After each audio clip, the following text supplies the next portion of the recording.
Need মানে প্রয়োজন, আমার প্রয়োজন আই নিড, তোমার প্রয়োজন ইউ নিড, তার প্রয়োজন হি নিডস, ওকে, তাদের প্রয়োজন they নিড, আমাদের প্রয়োজন উই নিড।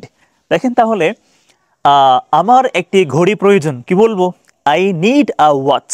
আমার একটা কলম প্রয়োজন, আই নিড আ পেন। আমার একটা কম্পিউটার প্রয়োজন, I need a computer, right?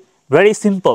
So we can say in English I need, আমার প্রয়োজন, I need a watch, I need a watch, I need a pen, আমার একটা কলম প্রয়োজন, আই নিড আ ফ্রেন্ড, আমার একটা বন্ধু প্রয়োজন, আই নিড আ হাউস, আমার একটা বাড়ি প্রয়োজন, রাইট?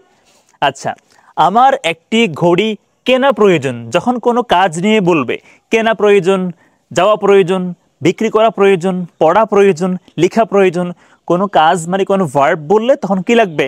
তখন নিড টু বলতে হবে, নিড টু। তাহলে যেহেতু বললো কেনা মানে একটা কাজ বলবো না, বাই মানে কেনা, একটা ভার্ব, এখন কি লাগবে? Need to. নিড বললে হবে না, নিড টু। তাহলে I need to, I need to, I need to. Buy মানে কেনা, তাহলে আই নিড টু বাই, আমার কেনা প্রয়োজন। আই নিড টু সেল, আমার বিক্রি করা প্রয়োজন। আই নিড টু রিড, আমার পড়া প্রয়োজন। আই নিড টু সেন্ড, আমার পাঠানো প্রয়োজন। আই নিড টু রাইট, আমার লেখা প্রয়োজন। আই নিড টু প্রোভাইড, আমার সরবরাহ করা প্রয়োজন। আই নিড টু কালেক্ট, আমার সংগ্রহ করা প্রয়োজন। whatever you say. তাহলে আই নিড টু বাই, আমার কেনা প্রয়োজন। কি কিনবো?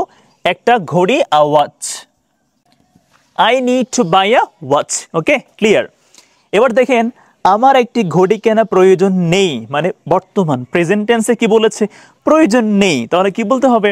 আই ডোন্ট নিড, ওকে, প্রয়োজন নেই মানে আই ডোন্ট নিড টু। তাহলে I don't need to, I don't need to, আমার এখানে প্রয়োজন নেই। I don't need to buy, আমার কেনা প্রয়োজন নেই। A watch, I don't need to buy a watch, আমার ঘড়ি কেনার প্রয়োজন নেই। তার প্রয়োজন নেই বললে ডোন্ট নিড টু, আমার হলে আই ডোন্ট নিড টু, তোমার হলে ইউ ডোন্ট নিড টু, তার হলে কি হবে? হি হলে, সি হলে, তাহলে he doesn't need to, she doesn't need to. She he হলে আমরা ডাজ বলি, হ্যাঁ, ডাজন্ট বলি। আমার একটি ঘড়ি কেনা প্রয়োজন হয়েছিল, অতীতকাল, পাস্ট টাইম। দেখেন তাহলে কি বলতে হবে? আই নিডেড, কি হয়ে যাবে? আই নিডেড, এখানে ইডি করতে হবে। I needed, need, needed, needed, এটা পাস্ট হলে কি হয়ে যাবে? হয়ে যাবে নিডেড, ওকে। তাহলে I needed to buy, I needed to buy a watch. এখানে বাই হবে, এখানে আমার ভুলে কিন্তু বট দিবেন না, ওকে, এখানে ভার্ব ওয়ানই থাকবে। তাহলে I needed to buy a watch, আমার একটা ঘড়ি কেনা প্রয়োজন হয়েছিল।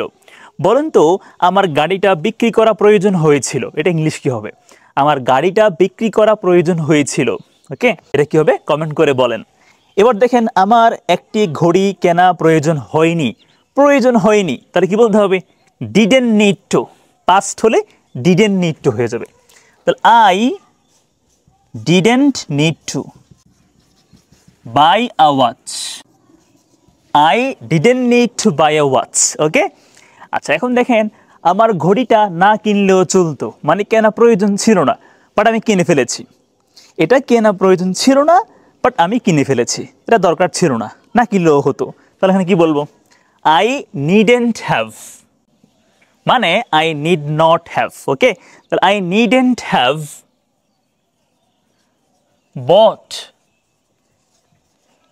এখানে কিন্তু বট হবে, এখানে ভার্বের থার্ড ফর্ম লাগবে। তাহলে কি বলতে হবে? I needn't have bought the pen, sorry the watch, I needn't have bought the watch. আমার ঘড়িটি কেনা প্রয়োজন ছিল না, মানে না কিনলেও চলতো, বাট আমি কিনে ফেলেছি, বাট আমি কিনে ফেলেছি। এবার দেখেন আমার ঘড়িটা কেনা প্রয়োজন ছিল কিন্তু আমি কিনি নাই, তাহলে কি বলতে হবে? I need have bought the watch, okay, I need have bought the watch, আমার ঘড়িটা কেনা প্রয়োজন ছিল বাট আমি কিনি নাই। আর এখানে কি বলেছি? না কিনলেও চলতো বাট আমি কিনে ফেলেছি, তাহলে I needn't have bought the watch, okay.